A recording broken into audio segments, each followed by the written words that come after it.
Perfection pronunciation as that natural English speaker. In this video, you will practice the clear pronunciation of words ending in ATCH, ETCH, and it to sound more like a natural English speaker. Each word is used in a professional business context to help you speak confidently at work. Focus on how each word is spoken and repeat the examples to master your pronunciation step by step. Practice TCH for listening and speaking. Word.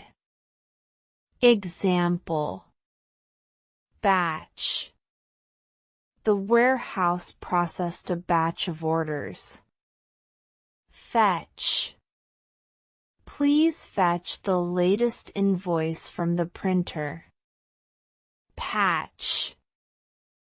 IT will patch the software overnight. Stitch. The logo has a custom stitch on every uniform. Sketch.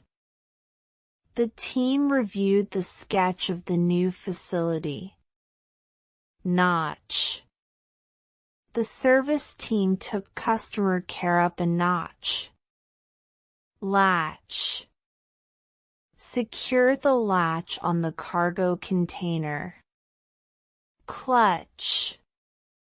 The manager made a clutch decision during the crisis. Match. The invoice numbers must match the receipts. Snatch. The courier tried to snatch a quick break. Follow us for more interesting content like this.